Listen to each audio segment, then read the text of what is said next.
Bismillah, tawakkaltu ala Allah. Ta'ala billah. Asyhadu an la ilaha illallah wa asyhadu anna Muhammadar Rasulullah. Allahumma salli ala sayyidina Muhammadin wa ala alihi wa sahabatihi ajmain, ma ba'd. Kita lanjutkan malam ini pada poin yang ke-140. Bismillahirrahmanirrahim. Qad araftani, engkau telah mengenal aku. Wa arafta ayati, dan engkau juga telah mengenal ayat-ayatku.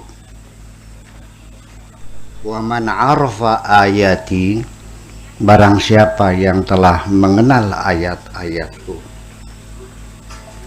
bari'at minhu zimmatul udhri, dia akan terbebas dari tanggung jawab alasan, tidak perlu berargumentasi. Fa idza jalasta, ketika engkau duduk, faj'al ayati min haulika, jadikanlah ayat-ayatku di sekitarmu.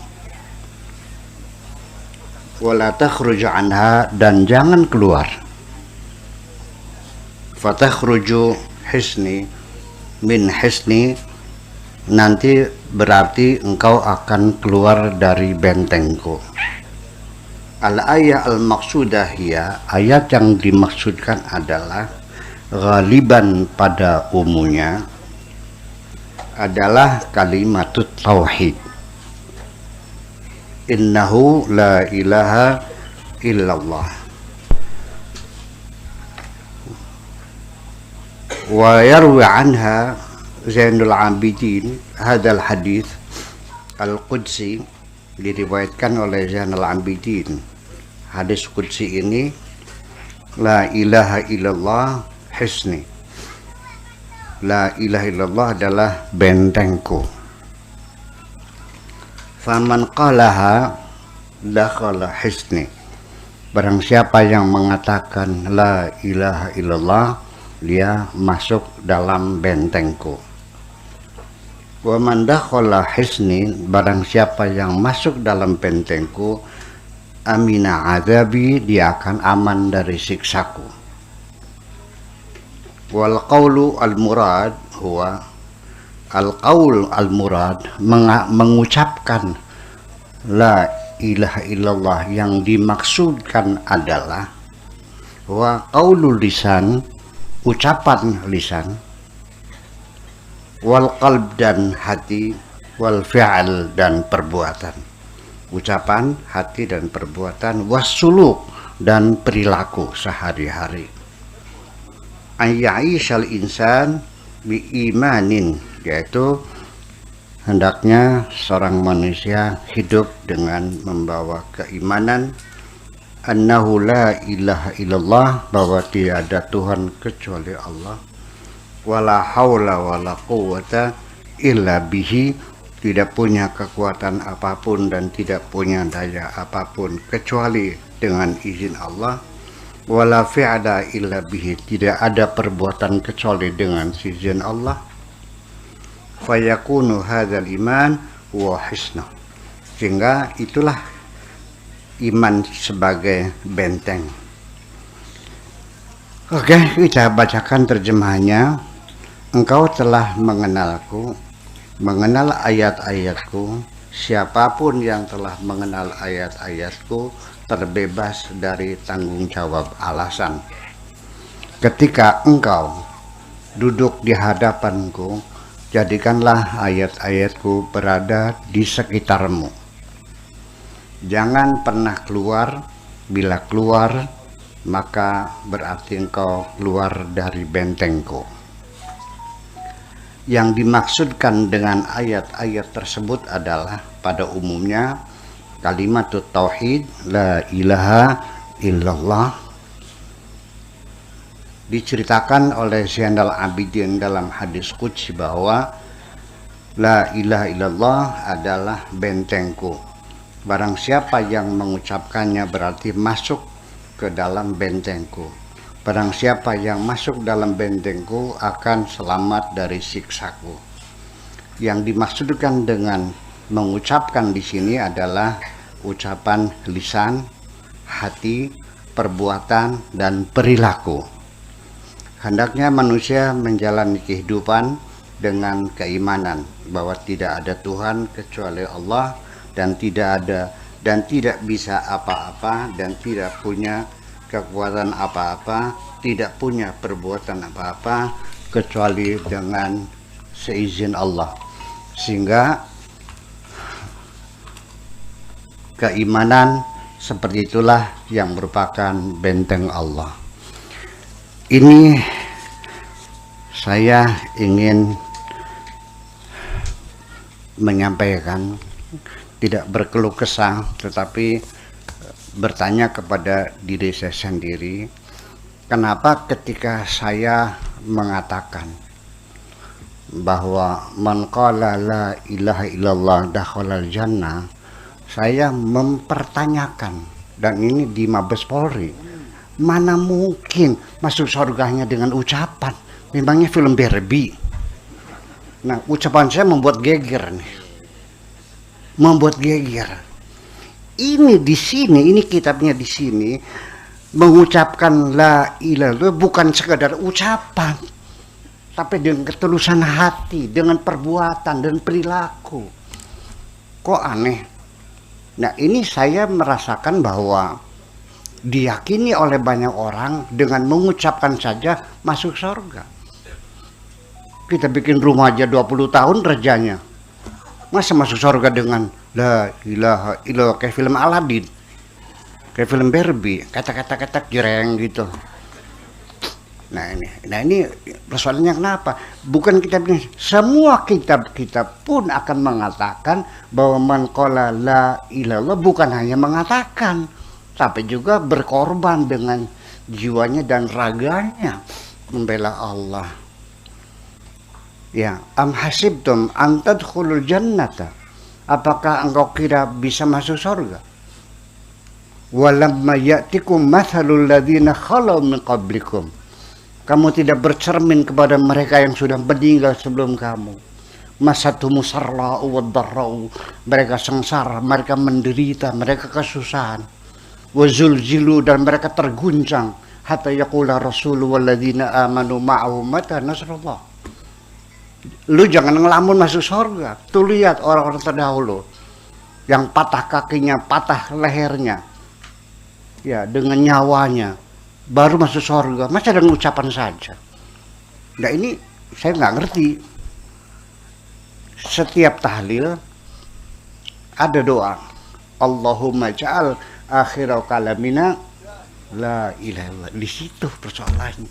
Jadi meminta supaya ucapan terakhir la ilaha illallah bless manjing surga. Enak bener. Surga dibayar dengan darah, dibayar dengan keringat, bukan dengan ucapan kok.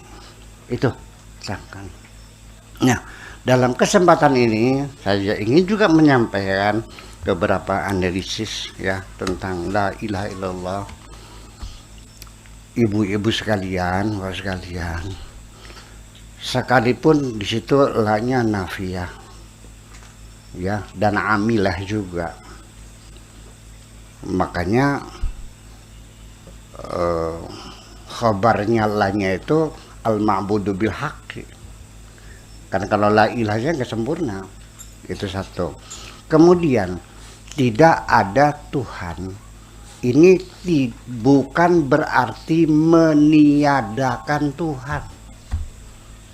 Tuhan ada, bahkan banyak Tuhan tuh. Ya, jadi tidak ada Tuhan itu bukan meniadakan Tuhan, tetapi menetapkan ketuhanan yang sesungguhnya hanya kepada Allah. Karena la dan ilah ini min adawatil qasr atau taksis, atau dalam membentuk kalimat eksklusif. Sebetulnya kalimat tidak kemudian disusul dengan kecuali ini bukan struktur bahasa Indonesia. Umpamanya, la akulul yawma illa ruzzan. Hari ini saya tidak makan kecuali nasi. Itu bukan bahasa Indonesia. Bahasa Indonesianya, hari ini saya makan nasi saja. Karena la dan ila itu bukan linafi bal isbat, ya, lil qasr atau li taksis, ya. Sebanding dengan innama ana basyarum mithlukum. Innama itu sama dengan la dan ila, tetapi memang lebih kokoh la dan ila. Atau juga dengan ghairu, la ghairu, akal turuzan la ghairu. Atau dengan faqat, akal turuzan faqat. Itu sebenarnya jumlah ikhtisas. Bin adawatil ikhtisas adalah faqat, fahasbu, ghairu, la dan ila, dan innama itu semuanya. Jadi yang ditiadakan bukan meniadakan Tuhan, tapi menetapkan bahwa Tuhan itu hanya Allah saja. Yang lain bukan Tuhan, gitu maknanya. Pengertian ikhtisas atau al-qasar atau taksis, mungkin ibu-ibu sering melihat di sebuah pintu di kantor dilarang masuk kecuali pegawai. Artinya siapapun, baik menteri, baik presiden, baik jin, mau dedemit, kalau bukan pegawai, yang boleh masuk siapa saja. Itu maknanya ikhtisas semacam itu. Nah, kemudian lagi pengertian bahwa Tuhan itu Maha Esa, tidak ada pengertian. Kita kalimat tauhid, ini kan kalimat tauhid. La ilaha illallah adalah kalimat tauhid. Yang saya terjemahkan kalimatun maknanya kata, tauhid adalah persatuan. Ya, artinya bahwa simbolnya adalah la ilaha illallah. Nah, sehingga kita meyakini bahwa Tuhan kita Maha Esa. Di sini kita mungkin terjebak sesungguhnya. Yang dimaksudkan dengan keesaan Tuhan adalah bukan satu matematika. Kalau satu berarti ada duanya. Satu bisa dibagi dua enggak? Berapa jadinya? Dibagi 4 bisa enggak? Satunya Tuhan bukan satu matematika, tapi satu kebulatan yang tidak bisa dibagi dan satu kemutlakan. Jadi mengesahkan Tuhan itu adalah bukan meyakini Tuhan satu. Enggak ada artinya itu bahasa satu. Esanya Tuhan yang kita yakini artinya wa ma askubasi illa ilallah. Aku tidak akan berkeluh kesah, tidak akan mengadu kecuali kepada Allah. Aku tidak minta imbalan kepada siapapun kecuali kepada Allah. Itulah kesan Tuhan. Aku tidak bekerja kecuali hanya kepada Allah. Aku tidak setia hanya kepada Allah. Cintaku hanya kuberikan kepada Allah. Harapanku kepada Allah. Hidupku untuk Allah. Matiku untuk Allah. Ibadahku untuk Allah. Itulah esa Tuhan, bukan satu. Artinya satu-satunya. Itu. Ini yang perlu kita jelaskan. Jadi jangan terbayang Tuhan itu satu dalam bilangan, artinya tidak dua, tidak tiga. Tetapi artinya satu-satunya, segalanya. It's my everything. Tuhan adalah segala-galanya bagi. Itulah yang dimaksud dengan keesaan itu. Jadi jangan sekedar Tuhan Maha Esa satu. Dalam pikiran kita cuma bilangan satu saja. Tapi artinya segala-galanya. Ya, bahwa Tuhan adalah segala-galanya. Tempat meminta, tempat mengadu, tempat berkeluh kesah, tempat pengabdian kita, hidup kita. Inna sholati wa nusuki wa mahyaya wa mamati. Itulah mana keesaan Tuhan yang semacam itu.